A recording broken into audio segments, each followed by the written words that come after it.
વડોદરાની એસએસજી હોસ્પિટલમાં ગર્ભવતી મહિલાઓની સોનોગ્રાફી માટે ઈંટો ઉપરથી પસાર થવાનો વારો આવ્યો છે। મધ્ય ગુજરાતની સૌથી મોટી સયાજી હોસ્પિટલમાં શહેર, જિલ્લા અને અન્ય રાજ્યોમાંથી પણ દર્દીઓ સારવાર માટે આવતા હોય છે, જ્યાં એક યા અનેક પ્રકારે દર્દીઓને મુશ્કેલી સહન કરવાનો વારો આવતો જ હોય છે। તેવામાં વધુ એક વખત તંત્રની બેદરકારીનો કિસ્સો પ્રકાશમાં આવ્યો છે, જેમાં સગર્ભા સ્ત્રીઓને સોનોગ્રાફી કરાવવા માટે પાણી ભરેલા રસ્તા ઉપર મુકાયેલા ઈંટો અને પથ્થરો ઉપરથી પસાર થવાનો વારો આવ્યો છે। આ કિસ્સામાં જો કોઈ સગર્ભા સ્ત્રી લપસીને પડે તો તેની જવાબદારી કોણ લેશે? સયાજી હોસ્પિટલમાં રેડિયોલોજી વિભાગમાં સગર્ભા મહિલાઓ માટે સોનોગ્રાફી કરાવવા માટે આવે છે।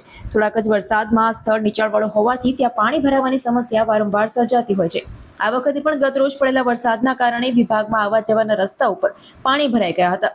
જોકે તેમાંથી મહિલાઓને પસાર ન થવું તે માટે તંત્ર દ્વારા ત્યાં ઈંટો અને પથ્થરો મૂકી રસ્તો બનાવ્યો હતો, પરંતુ આ ઈંટો ઉપરથી પાણીમાંથી પસાર થતા સમયે જો કોઈ સગર્ભા મહિલાનો પગ લપસે અને મહિલા નીચે પટકાય તો જવાબદારી કોની? અને નીચે પડ્યા પછી જો પેટમાં રહેલા બાળકને નુકસાન પહોંચે તો તેની પણ જવાબદારી કોની? તંત્રની આ ગંભીર બેદરકારીએ તંત્રની સામે ઘણા સવાલો ઉઠાવ્યા છે। આ મામલે ઇન્ચાર્જ આરએમઓએ જણાવ્યું હતું કે આ સ્થળ નીચું હોવાથી ત્યાં પાણી ભરાઈ જાય છે। પીઆઈયુને આ રસ્તાનું લેવલિંગ કરવા માટેના આદેશ આપી દેવામાં આવ્યા છે। ટૂંક સમયમાં આ સમસ્યાનું નિરાકરણ આવી જશે।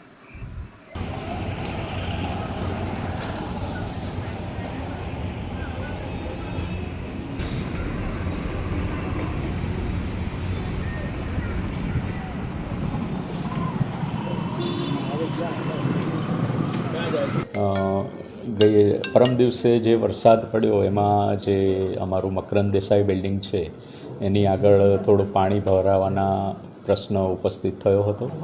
આના લીધે અવર જવરમાં થોડી તકલીફ પડતી હતી, તો અમારા તરફથી હોસ્પિટલ તંત્ર તરફથી તરત પીઆઈયુ વિભાગને જાણ કરી દેવામાં આવી હતી અને પીઆઈયુ વિભાગ દ્વારા પણ આનું તરત નિરાકરણ લાવી ત્યાં આગળ પેવર બ્લોક અને બીજું જે બી સામાન પાથરી અને વ્યવસ્થિત રસ્તો બનાવડાવી તાત્કાલિક ઊભો કરી દેવામાં આવ્યો છે, જેથી સગર્ભા મહિલાઓને તકલીફ ન પડે।